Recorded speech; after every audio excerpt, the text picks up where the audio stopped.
வணக்கம் ட்ரீமர்ஸ், நான் ஒரு ட்ரீம் சேஞ்சர். இந்த வீடியோவில் இந்த வாரத்துக்கான ரிலீஸ் ஆன எல்லா ட்ரைலர்ஸ் அண்ட் அப்டேட்ஸ் நியூஸ் தாங்க பார்க்க போகிறோம். ஃபஸ்ட்டு நம்ம ஸ்காட் அட்கின்ஸ்கிட்ட இருந்தே ஆரம்பிச்சிடலாங்க. அவரோட படம் கடைசியாக நம்ம ஜான் விக் 4ல் பார்த்தது.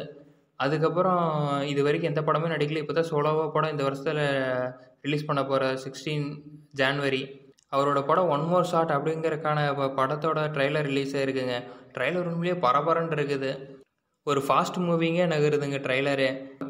நம்ம ஸ்காட் அட்கின்ஸ் வந்து ஒரு போலீஸோ சம்திங் சோல்ஜரோ ஒரு பிரிசனர் இருக்கான், அவனை ஜெயிலில் கொண்டு போய் ஒப்படைக்கணும். இதாங்க ஸ்டோரியே.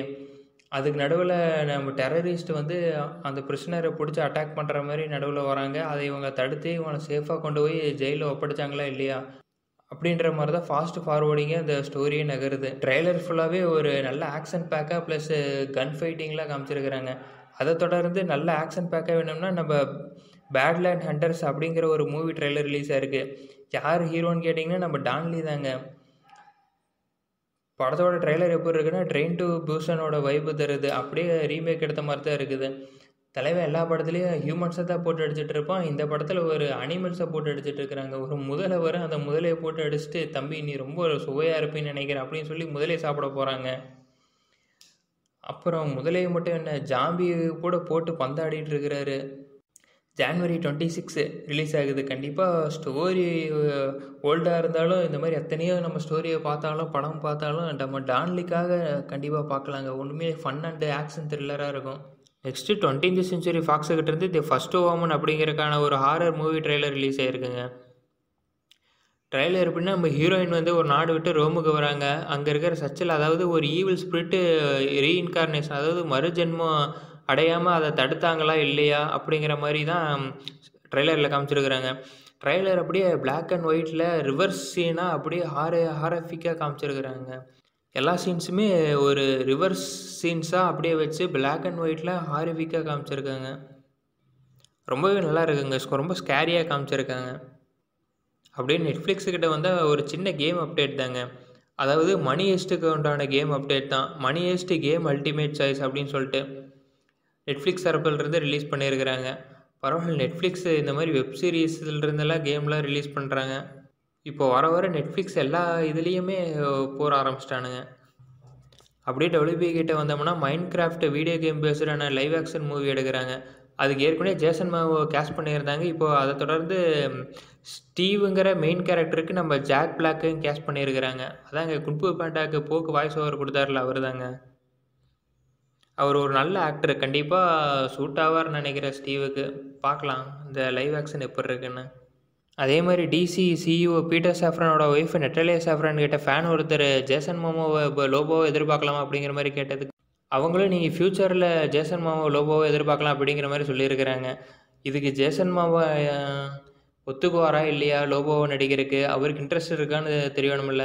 அப்படியே கண்டிப்பாக லோபோவாக நடிக்கிற மாதிரி இருந்தால் அவருக்கு கண்டிப்பாக லோபோக்கு பர்ஃபெக்ட் ஃபிட்டிங்க, கரெக்டாக சூட் ஆவார் ஜேசன் மாவோ லோபோ கேரக்டருக்கு. அவரோட அந்த ஆட்டிடியூடுக்கும் லோபோ கேரக்டருக்கும் கரெக்டாக செட் ஆகும். நெக்ஸ்ட்டு கேம் ஆஃப் த்ரோன்ஸோட ரைட்டர் அண்ட் டேரக்டரான ஜார்ஜ் R.R. மார்ட்டின்கிட்ட இருந்து ஒரு அப்டேட் வந்திருக்குங்க. கேம் ஆஃப் த்ரோன்ஸுக்கான 3 அனிமேட்டட் சீரீஸ் வந்து டெவலப்மெண்ட்டில் இருக்குது அப்படிங்கிற மாதிரி சொல்லியிருக்கிறாரு. அது வந்து லைவ் ஆக்ஷன் சீரீஸ்க்கு ஏற்ற மாதிரி அந்த ஸ்டோரியை கொண்டு போவாங்களா இல்லை அனிமேட்டடுக்குன்னு தனியாக ஸ்டோரி ஏதாவது மாற்றி எழுதுறாங்களா என்ன எதுவுமே சொல்ல. அடுத்த அப்டேட்டட் அவர் சொன்னால் தாங்க தெரியும். அது 3 அனிமேட்டட் சீரீஸ் வேறு. இது எப்படி தொடர்ச்சி அப்படியே இருக்குமா அப்படிங்கிற மாதிரி என்னன்னு தெரில. இல்லை 3 சீசனாக அப்படியே ரிலீஸ் பண்ணி விடுவாங்களா, அப்படியே தான் இருக்குங்க.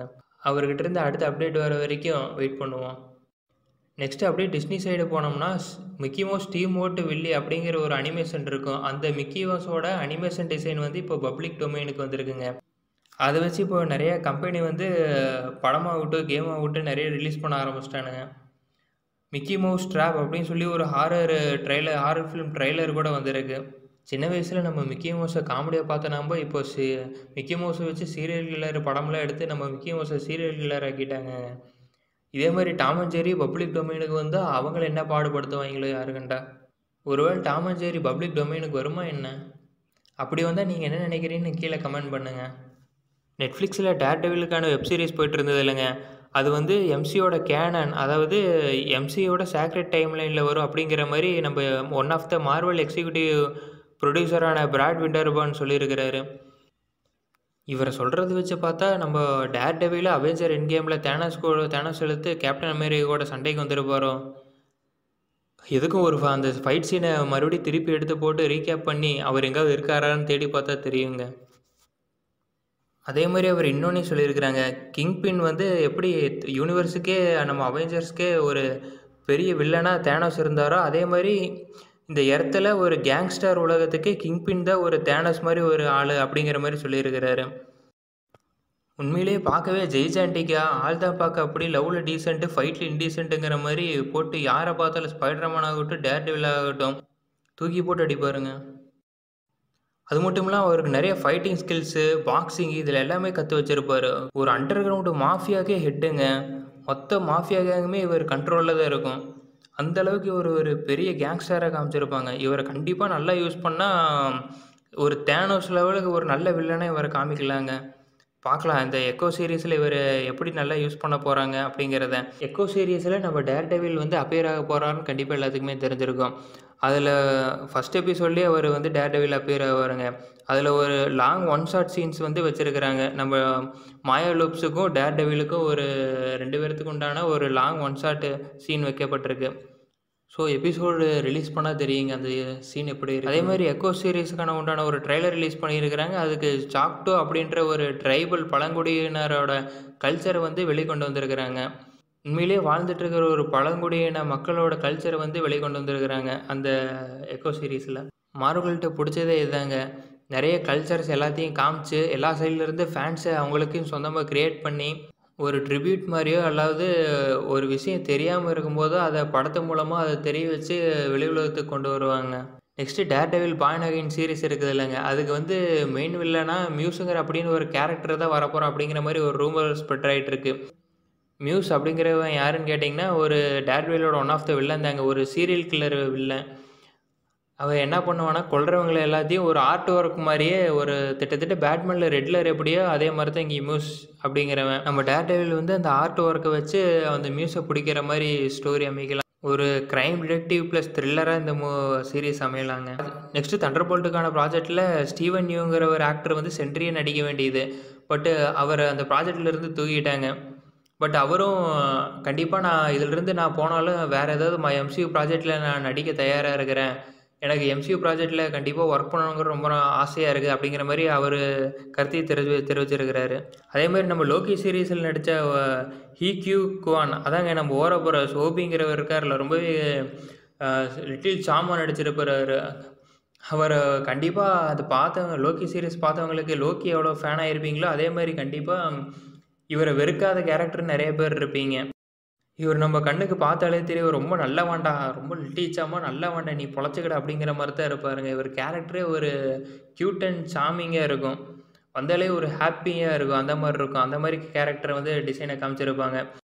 அதுக்கு என்னடா இப்போன்னு கேட்டிங்கன்னா நம்ம மார்வலில் அலெக்ஸி பிரிட்கால்ட் அப்படிங்கிற ஒரு விஷுவல் ஆர்டிஸ்ட்டாக ஒர்க் பண்ணுறாரு. அவர் வந்து ஓரோபோரோஸுங்கிற கேரக்டருக்கு நம்ம கீக்யூக்வானுங்கிறவர் கேஸ்ட் பண்ணுறதுக்கு முன்னாடியே ஒரு கான்செப்ட் ஆர்ட் டிசைனை வந்து உருவாக்கி வச்சுருக்கிறாரு. பார்க்கவே ஒரு ஓல்டு மெக்கானிக்கல் சூட்டில் மண்டையில் வந்து ஸ்னேக் டேட்டு ஒட்டியிருக்கிற மாதிரி ரொம்பவே க்ரீப்பியாக வரைஞ்சி டிசைன் பண்ணி வச்சுருப்பார்.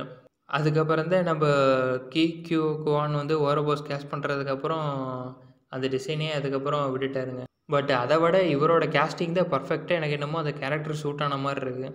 ஓகே ட்ரீமர்ஸ், இந்த வாரத்துக்கான எல்லா அப்டேட்டும் முடிஞ்சிருச்சு. உங்களை அடுத்த வாரத்தில் ஒரு புது அப்டேட்டோடு சந்திக்கிறேன். அது வரைக்கும் நாளைக்கு நான் இன்னொரு வீடியோவில் போடுறேன், அதில் சந்திக்கலாம். ஓகே, போய் நல்லா தூங்குங்க. பாய்.